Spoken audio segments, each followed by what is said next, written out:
Assalamualaikum warahmatullahi wabarakatuh. Jumpa lagi di Jagat Lelembut.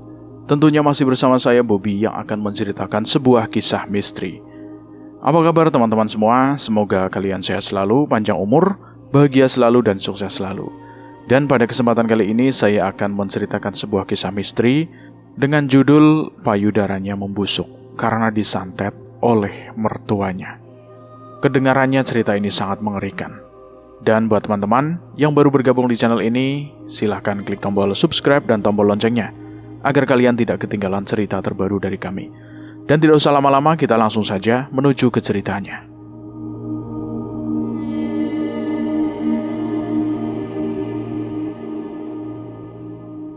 Saat itu umurku baru menginjak 7 tahun. Aku adalah anak yang periang saat itu.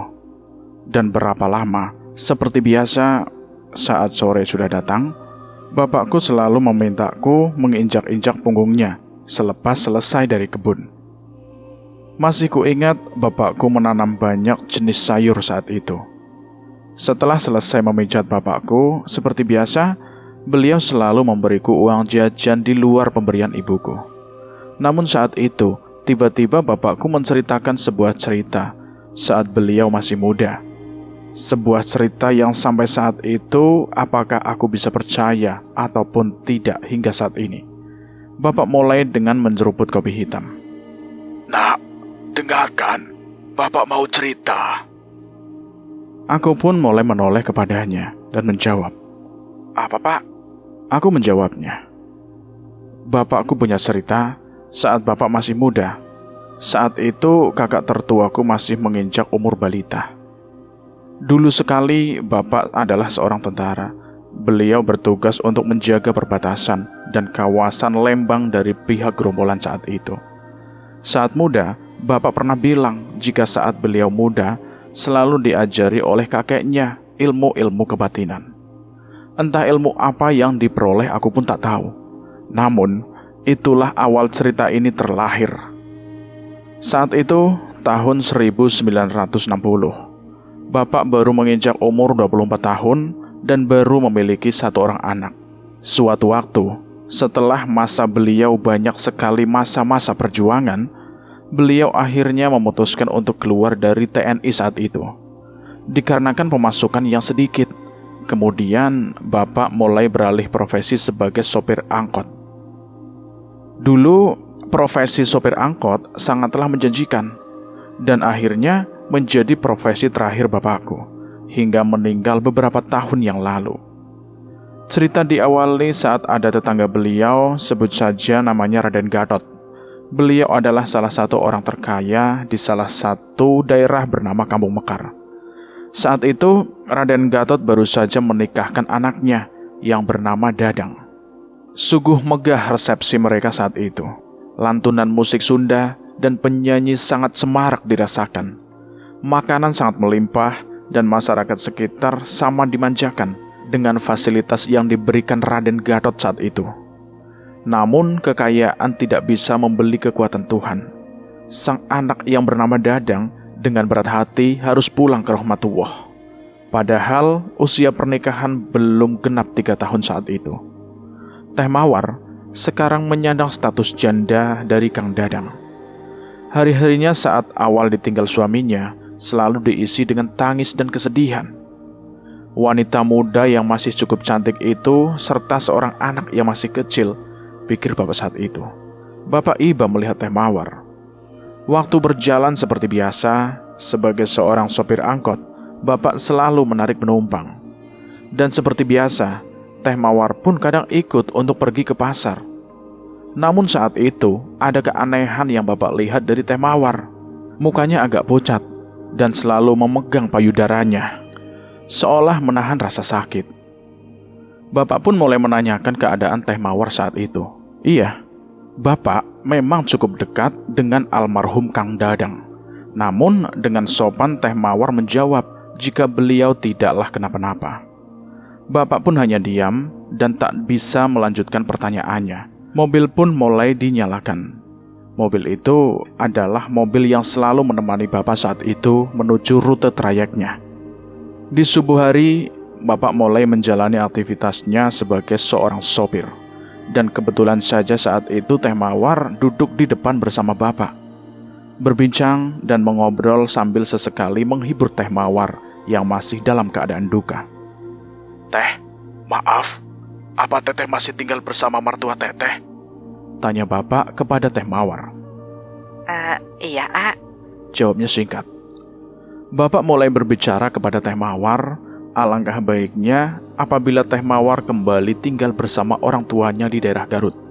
Namun Pak Gatot dan ibu mertua belum mau melepaskan Mawar karena cucu mereka yang masih kecil. Selang beberapa bulan setelah masa indah, Teh Mawar seperti biasa menumpang kendaraan Bapak menuju pasar. Tak seperti biasa, waktu itu Teh Mawar terlihat kurus, pucat, dan terlihat sangat lemah. "Jangan memaksakan pergi kalau sakit, Teh," ujar Bapak. Gak apa-apa, A. Mungkin agak capek aja. Jawab Teh Mawar. Bapak pun tak memperpanjang pertanyaannya, karena memang pribadi Bapak yang aku tahu adalah orang yang cukup pendiam. Singkat cerita, Bapak bertemu dengan orang yang dianggap guru di Subang sana. Memang pada saat itu, kegiatan mengisi ilmu kebatinan memanglah masih marak. Bapak diberikan sebuah ikat pinggang yang berbentuk cukup aneh oleh gurunya. Dan satu rahasia yang diberitahukan kepadaku adalah ilmu tersebut tidak boleh dipakai sebelum umur Bapak belum genap 40 tahun. Bapak pun kembali kepada kegiatan sehari-harinya, menyetir dan mencari penumpang. Namun, saat itu ada hal yang aneh terjadi. Teh Mawar yang biasa pergi ke pasar saat hari Selasa, tiba-tiba tidak ada di persimpangan jalan, yang biasa Teh Mawar menunggu angkot Bapak. Setelah selesai bekerja, Bapak pun pulang, dan kebetulan arah rumah Raden Gatot terlewati. Mungkin Bapak akan menanyakan kabar Pak Gatot dan menanyakan kabar Teh Mawar. Pak Gatot dan Bapak memang sudah kenal sejak lama, karena almarhum Kang Dadang dan Bapak adalah teman kecil, dan Pak Gatot tentu saja sangat mengenal Bapak. Bapak telah sampai di rumah Pak Gatot, namun saat itu rumah Pak Gatot banyak sekali orang terlihat di sana. Bapak pun bergegas menuju rumah Pak Gatot. Terlihat ibuku juga ada di sana, tetangga lain dan beberapa saudara dari Teh Mawar juga Bapak jumpai di sana. "Ada apa, Neng?" Tanya Bapak pada ibuku. Teh Mawar kan? Jawab ibu. "Kenapa sama Teh Mawar?" Bapak bertanya kembali karena penasaran. Itu, maaf, payudara sebelahnya membusuk dan daging payudaranya seperti rontok. Bapak hanya terdiam dan sambil beristighfar. Setelah mengobrol dengan Pak Gatot dan istrinya, Bapak pun langsung pulang mengajak ibu. Di rumah, Bapak masih tidak percaya dengan keadaan Teh Mawar saat itu. Dan tak disangka beberapa hal aneh yang terlihat oleh Bapak saat mengantar Teh Mawar berujung berita seperti ini. Kang, coba Akang ikhtiar ke Abah Buyut. Tanyakan apa yang terjadi dengan Teh Mawar. Karena penyakit yang diderita Teh Mawar sangatlah aneh dan di luar nalar manusia, Bapak hanya mengangguk sambil meminum kopi yang sudah disediakan ibu. 1 minggu kemudian, "Bah, ada istri almarhum teman saya, namanya Mawar. Keadaannya sekarang sangat memprihatinkan, Bah. Payudaranya membusuk dan dagingnya terkelupas dengan mudah. Apa yang bisa saya lakukan, Bah?" Abah Buyut terdiam dan memandang Bapak sejenak lalu berkata, "Kamu boleh menolongnya, namun sesuatu darimu akan pergi dan menghilang." Bapak pun hanya terdiam saja, berpikir dengan ucapan tersebut. Bapak pun tak melanjutkan kembali ucapannya, karena memang sikap dan watak Abah yang selalu berbicara dengan ucapan makna Abah. Hasil dari pertemuan dengan Abah hanya membawa air sebotol yang harus Bapak gunakan untuk menyiram tanah di sekitar rumah yang Teh Mawar tempati. Bapak membungkus botol air tersebut ke dalam tas miliknya dan pamit pulang kembali karena waktu sudah cukup malam. Mobil pun dinyalakan dan Bapak mulai menyetir ke arah pulang, melewati tanjakan semen hingga ke arah batas kota Bapak lalui saat itu. Masih kuingat Bapak pernah berkata, "Orang-orang sekarang cukup aneh, menjadikan tanjakan sebagai tempat angker. Padahal Zaman Bapak tanjakan itu selain lebih angker, karena rindangnya pohon dan tak ada cahaya, masih banyak juga bajing luncat, ujar Bapak sambil tertawa. Bapak pun tiba di rumah dan mulai mematikan angkot kesayangannya di depan rumah. Namun kemudian terlihat ibu berlari kepada Bapak, seolah terjadi hal yang menakutkan kepada ibu.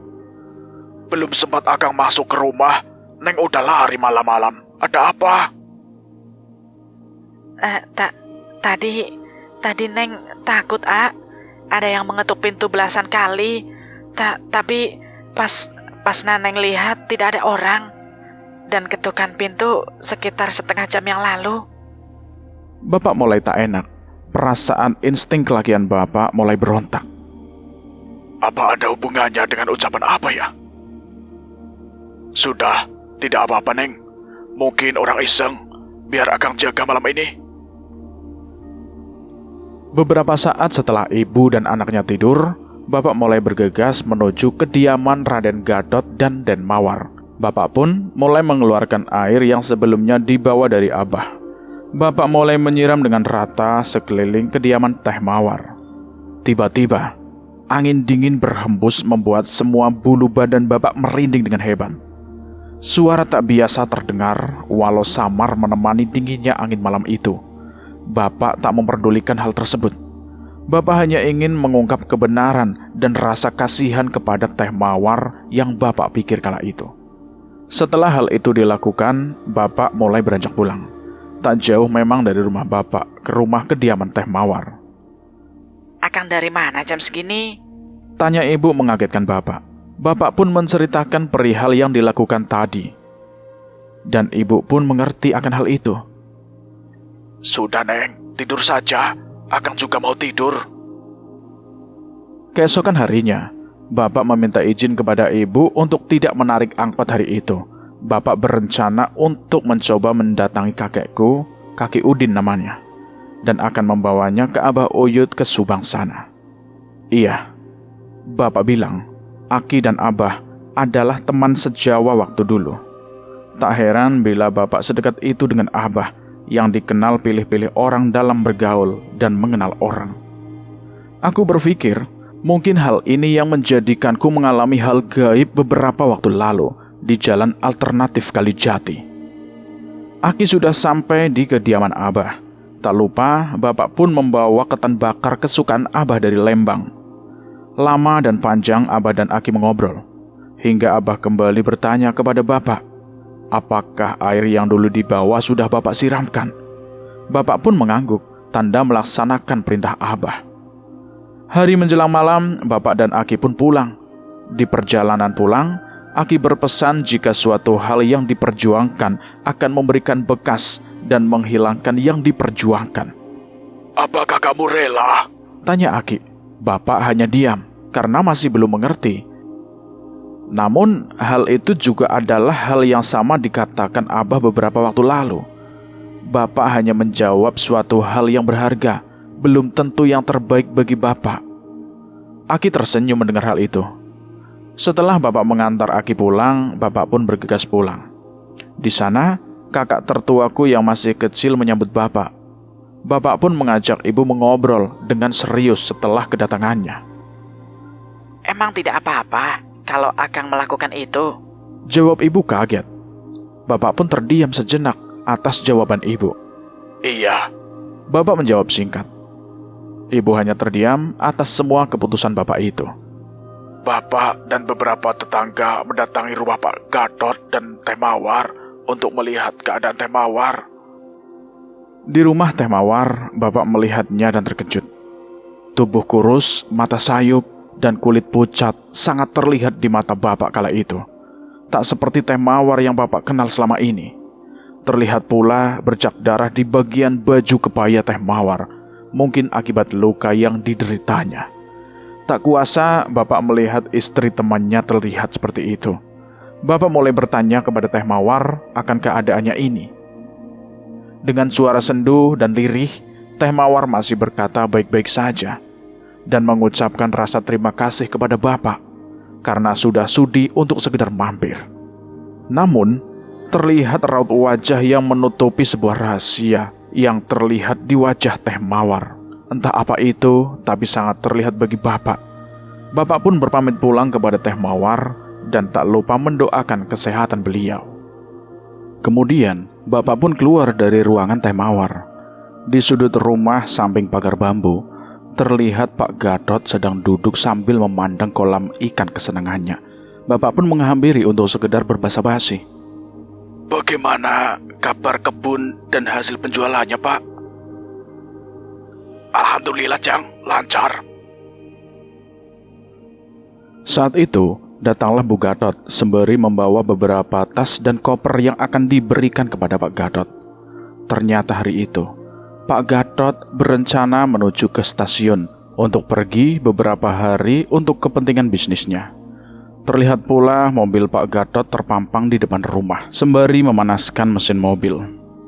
Singkat cerita, Bapak kembali ke aktivitas sehari-harinya sebagai sopir angkot. Tidak ada kabar terbaru akan Teh Mawar. Namun tiba-tiba, datanglah pegawai Pak Gatot yang bernama Kosim, datang ke pangkalan mobil Bapak dengan tergesa-gesa. Kang! Kosim berteriak dari kejauhan. Kenapa, Sim? Bapak pun mulai menenangkan Kosim dengan memberinya air. Tenang, santai. Ada apa teriak-teriak, Sim? Ucap Bapak menenangkan Kosim. Bapak, Kang, Bapak. Ujar Kosim masih dalam keadaan terengah-engah. Iya, Bapak kamu kenapa, Sim? Bapak meninggal, Kang. Ketabrak kereta. Tersentak, Bapak mendengarkan hal tersebut seolah tak percaya akan yang terjadi. Baru kemarin bertemu dan berbincang, kini kabar tak baik terdengar olehnya. Kosim menepuk pundak Bapak yang melamun mendengar hal itu. Bapak pun kaget dan tersadar. Dan ternyata kedatangan Kosim adalah untuk meminta pertolongannya mengantar keluarga ke rumah sakit di mana jasad Pak Gatot berada. Bapak dan Kosim pun mulai bergegas menuju rumah Pak Gatot. Riuh suara pegawai, sanak saudara, dan istri Pak Gatot saat Bapak sampai di rumah kediaman Pak Gatot.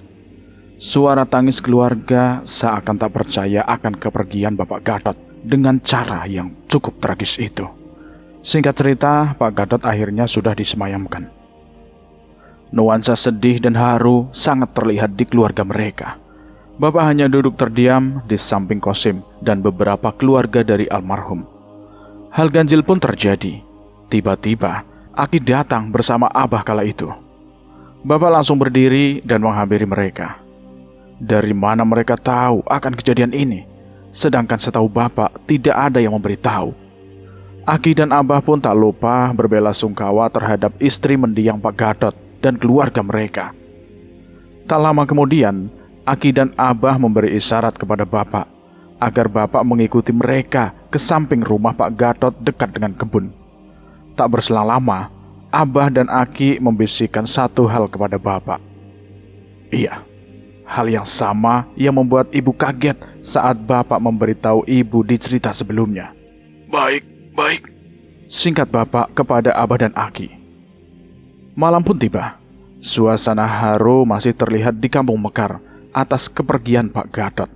Namun malam ini pula perintah dari Aki dan Abah harus Bapak jalani. Malam itu Bapak terlihat sangat aneh. Hal itu terlihat pula oleh Ibu. Pukul 12 malam, Bapak berpakaian tidak seperti biasa. Baju adat Sunda, ikat kepala khas Sunda, tanpa memakai alas kaki, sangat jelas terlihat oleh Ibu saat itu. Dan tak lupa, sabuk pemberian Abah juga dipakai oleh Bapak. Dengan sedikit tergesa-gesa, Bapak pun bergegas keluar rumah, yang Ibu pun tak tahu akan kemana Bapak pergi. Bapak pun datang ke suatu tempat antara rumah Pak Gatot dan perkebunan miliknya yang sangat luas. Tempat yang sangat rindang dengan pohon jati dan pohon kayu putih seolah-olah tidak terlihat seperti kebun. Dan Bapak pun memulai sesuatu di tengah malam itu. Bapak menancapkan satu batang bambu kecil ke dalam tanah. Bapak pun mulai bersemedi sambil membacakan mantra khusus bagi orang Sunda. Tak selang beberapa lama, hal di luar nalar akal manusia terjadi. Tak terpikir olehku saat ini, apakah ini benar-benar terjadi dan dialami oleh Bapak. Suara semak-semak terdengar seolah tersentuh oleh sesuatu. Dek, dek, dek. Suara tanah yang terdengar seperti terinjak. Hentakan benda yang sangat kasar. Suara tersebut seperti suara paku bumi yang dihentakkan ke dalam tanah.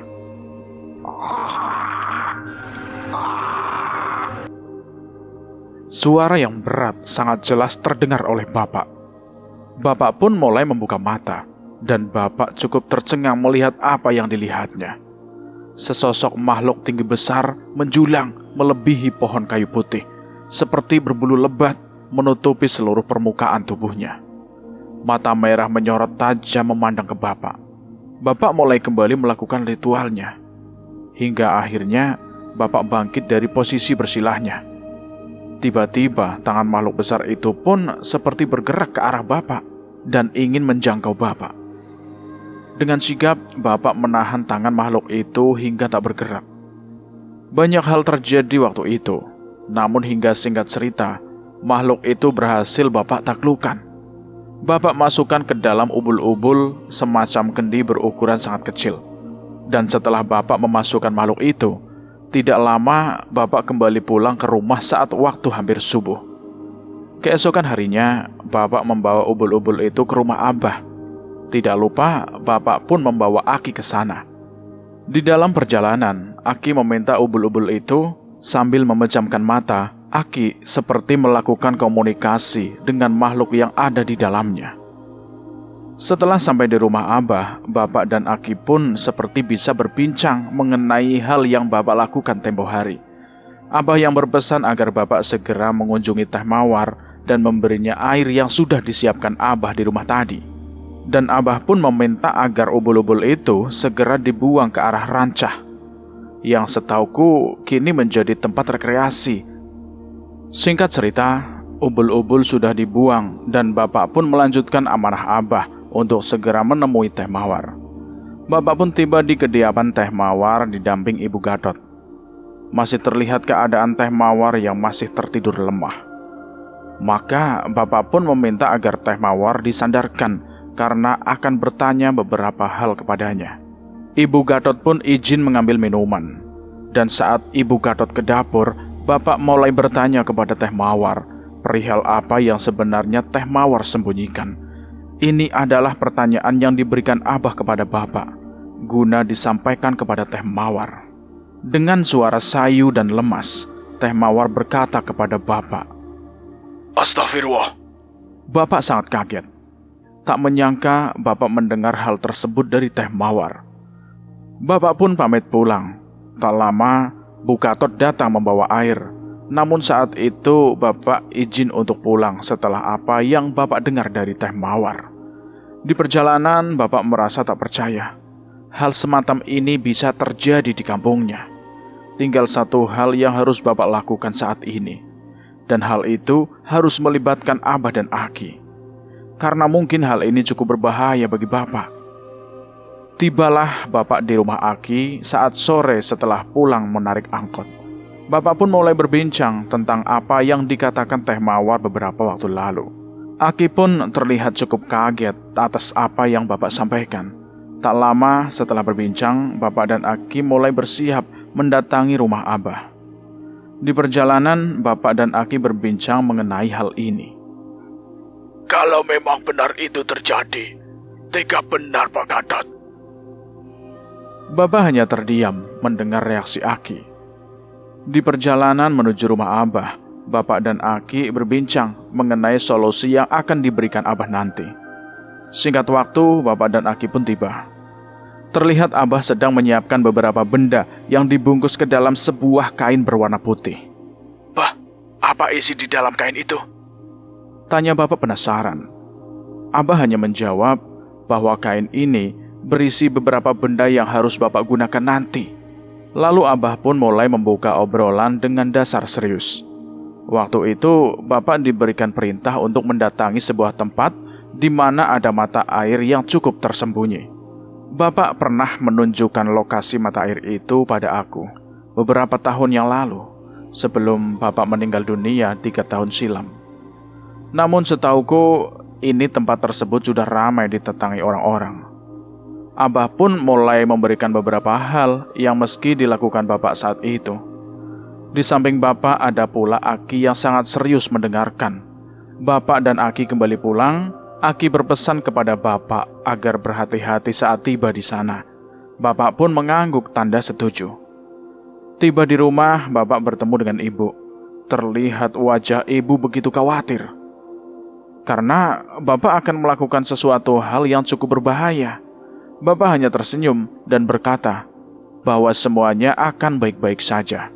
Tepat pukul 9 malam, bapak mulai mengemas barang-barangnya yang dibutuhkan untuk datang ke tempat yang sudah Abah tuju. Tempat di mana semua kebenaran dari kehidupan Teh Mawar dan Pak Gatot akan terungkap. Setelah semuanya siap, bapak mulai menyalakan mobil opletnya dan bergegas pergi ke tempat tersebut. Di perjalanan, bapak hanya sendiri, karena itu juga adalah syarat yang mesti dilakukan oleh bapak. Di tengah perjalanan, sekilas bapak melihat bayangan almarhum Pak Gatot yang seolah melarang bapak untuk datang ke tempat sana. Namun, bapak segera menyadarkan pikirannya dan tetap fokus menyetir. Terdapat beberapa hal mistis yang terjadi saat menuju tempat itu. Di antaranya, hawa dingin yang sangat luar biasa. Jelas, seorang sopir seperti bapak tahu betul situasi cuaca di perjalanan tersebut. Terdengar pula suara angin yang cukup kencang menerpa ranting-ranting pohon yang ada di sekitar jalan tersebut. Bapak telah sampai di tempat tujuan. Terlihat beberapa pohon besar menyambut bapak. Semak belukar dan rumput-rumput tinggi seperti melambai-lambai mengajak bapak untuk masuk ke sana. Tepat pukul 11 malam, bapak mulai memasuki area itu untuk mencari mata air yang disebutkan. Cukup lama bapak berjalan, terdengar suara air yang cukup deras terdengar oleh bapak. Suasana angker sangat terasa. Sempat terpikir oleh bapak untuk tidak melanjutkan pencariannya. Namun amanat Abah selalu terngiang di kepala bapak, seolah menyuruh bapak agar tetap kuat dan berani menjalani. Beberapa semak belukar juga cukup menghalangi jalan bapak.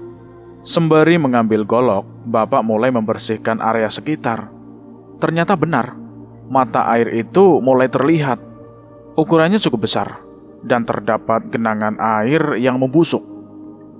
Dengan bismillah, bapak mulai mengeluarkan kain putih yang sebelumnya bapak bawa dari rumah Abah.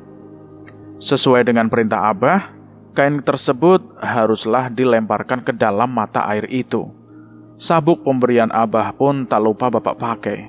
Selanjutnya, bapak harus melakukan syarat kedua, yaitu bapak mesti menenggelamkan dirinya ke dalam mata air itu. Bapak mulai membuka baju dan hanya memakai celana dan ikat pinggang saja. Rasa dingin sudah seperti mencabik kulit bapak. Dengan hati yang bulat, bapak mulai melakukan perintah yang kedua, mulai masuk ke dalam mata air itu. Setelah air mulai masuk ke dada, tak lama bapak mulai menenggelamkan kepala ke dalam air tersebut. Suatu hal yang menakjubkan terjadi. Ini seolah bermimpi, namun sangat nyata terasa. Seolah alam mimpi dan kesadaran manusia menyatu menjadi satu. Bukankah tadi aku menenggelamkan kepala ke dalam air? Tapi kenapa tiba-tiba berada di tempat seperti ini ya?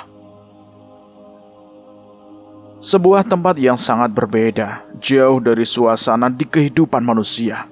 Terlihat gerbang batu besar, meski berbentuk aneh, namun sangat indah dilihat oleh mata. Terdapat pula jalan yang dibuat sangat indah, terbuat dari batu yang berbentuk persegi berjajar. Api membentuk sebuah jalan. Bapak mulai melanjutkan jauh ke dalam tempat tersebut. Tak berselang lama, bapak melihat sebuah goa yang sangat besar. Aneh, goa tersebut sangat jelas terlihat bagian dalamnya, walaupun tidak ada satupun cahaya yang menerangi. Tempat apa ini? Mata bapak tak henti melihat sekeliling goa tersebut. Bapak seolah terhipnotis dengan semua keanehan berbalut dengan keindahan di tempat itu. Tiba-tiba terdengar suara desis di belakang bapak. Bapak membalikkan badan, dan alangkah terkejutnya bapak. Badan kaku tidak bergerak, mata terus melotot. melihat sosok makhluk yang kini di depannya. Sesosok ular besar kini tengah di hadapan Bapak. Jiwa Bapak mulai dirasuki rasa takut yang luar biasa. Hatinya tidak kuasa menahan rasa gemetar melihat ular besar itu.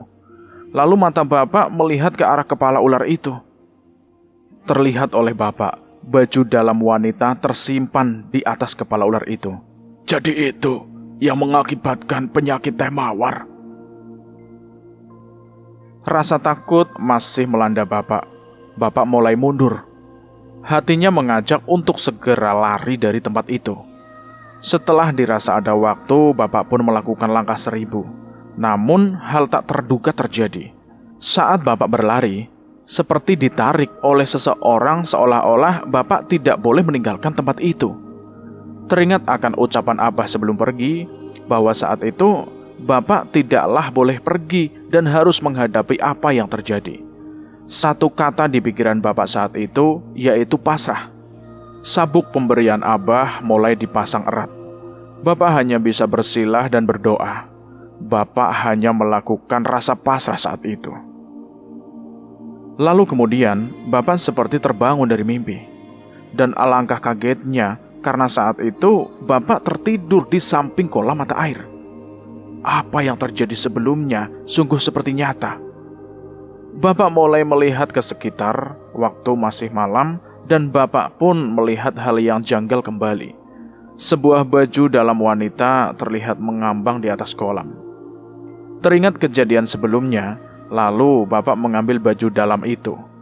Dan segera bergegas kembali pulang, Bapak pun pergi ke arah mobil yang diparkir di dekat bukit di depan jalan raya.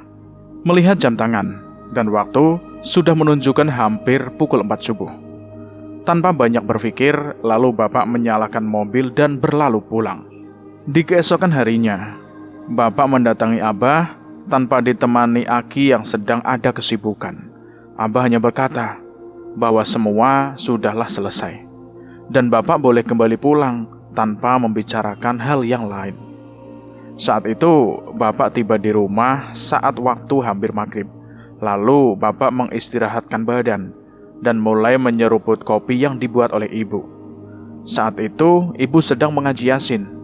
Iya, kebiasaan ibu setiap hari selalu bertawasul dan membaca Yasin. Kebiasaan yang tidak ditinggalkan sampai ibu meninggal 1 tahun yang lalu. Suara gedoran terdengar dari arah luar rumah. Saat itu waktu malam sekitar pukul 9 malam. Ibu dan Bapak terperanjak dan lari keluar rumah untuk memastikan apa yang terjadi. Astagfirullahaladzim. Bapak dan Ibu terkejut. Terlihat jelas di mata Bapak dan Ibu, bola api melayang dan beberapa kali menabrakkan diri ke atap rumah kayu Bapak. Dan tak berselang lama, bola api itu pun pergi menghilang. Ibu terus beristighfar kala itu. Dan Bapak menyadari bahwa inilah perjuangan Bapak yang hilang. Iya, bola api tersebut adalah sosok dari sabuk yang diberikan Abah.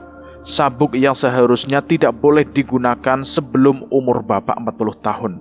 Sabuk yang Bapak perjuangkan untuk mendapatkannya. Sabuk yang dimana tujuannya adalah soal kedikjayaan. Bapak hanya terdiam. Karena tujuan awal Bapak memperjuangkan sabuk itu adalah untuk kepentingan keluarganya. Bukan menjadikan sabuk sebagai Tuhan, namun menjadikan sabuk itu alat untuk memperoleh cita-citanya agar dapat menggapai kemakmuran, kebijaksanaan, dan nama besar. Lalu Bapak tersenyum. Esok harinya, Bapak kembali ke rumah Abah. Saat itu, Abah hanya berkata bahwa teh mawar sudah mulai membaik. Perihal bola api itu pun ternyata Abah sudah tahu. Abah hanya berkata, "Tidak apa-apa, itu hanya sabuk. Dan cita-cita dapat diperoleh dengan cara lain. Jika tidak diperoleh Bapak, mungkin anaknya. Apabila anaknya belum bisa, ada juga cucu Bapak," ucap Abah. Mendengar hal itu, Bapak menjawab bahwa Bapak tidak menyesal. Bapak justru bahagia. Setidaknya bisa membantu teh mawar untuk kesembuhannya. Selang beberapa bulan, Bapak datang ke kediaman teh mawar. Teh mawar terlihat lebih membaik Luka di dadanya mulai mengering dan Teh Mawar pun sudah bisa makan dan minum. Bapak senang melihatnya. Lalu tiba-tiba Teh Mawar berkata bahwa ia ingin pulang ke Garut untuk bertemu dengan orang tuanya.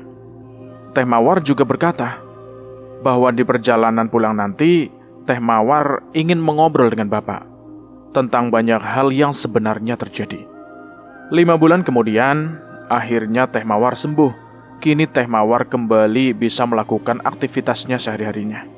Saat itu pagi-pagi pukul 6, Teh Mawar bersiap untuk pulang ke Garut. Barang-barang mulai dikemas, lalu Bapak dan Teh Mawar pun mulai berangkat menuju ke Garut. Di dalam perjalanan, Bapak bertanya, Teh, apa benar yang dikatakan Teh Mawar saat sakit dulu tentang Bapak Gadot? Iya, Kang. Dulu setelah kepergian almarhum suaminya, Pak Gadot sempat menemui Teh Mawar dan mengatakan hal yang tidak terduga. Pak Gadot pernah bertanya, apakah Teh Mawar mau menjadi istrinya. Namun hal itu jelas ditolak oleh Teh Mawar. Pak Gadot kala itu beberapa kali menyatakan perasaannya di belakang ibu. Hingga akhirnya Pak Gadot sempat marah dan berkata jika tetap dalam pendiriannya, maka akan dibuat sakit, atau kata lain mungkin disantet. itulah perkataan Teh Mawar saat sakit dan sempat diberitahukan kepada Bapak. Sempat pula Pak Gadot ingin menyentuh Teh Mawar, bahwa sebenarnya dia ingin kembali pulang ke Garut sana, namun Pak Gadot dan ibu mertua selalu menghalanginya. Ibu tidak ingin dipisahkan dengan cucunya. Namun Teh Mawar tahu alasan Bapak adalah ingin mendapatkan menantunya Teh Mawar. Bapak tidak memberitahu perihal makhluk gaib di kebun Pak Gadot dan ular yang Bapak lihat kepada Teh Mawar yang menjadikan hal itu menjadi rahasia. Semua hal itu terjadi hanya dikarenakan satu alasan oleh Pak Gadot, yaitu Pak Gadot mencintai menantunya. Nah, begitulah kira-kira ceritanya. Bagaimana menurut teman-teman semua tentang cerita ini? Silahkan tulis di kolom komentar. Terima kasih buat teman-teman semua yang sudah mendengarkan cerita ini sampai habis. Semoga kalian sehat selalu, panjang umur, bahagia selalu, dan sukses selalu. Dan buat teman-teman yang baru bergabung di sini, silahkan klik tombol subscribe dan tombol loncengnya agar kalian tidak ketinggalan cerita terbaru dari kami. Dan saya mohon maaf jika ada kesalahan kata. Saya pamit undur diri. Wassalamualaikum warahmatullahi wabarakatuh. Jagat lelembut.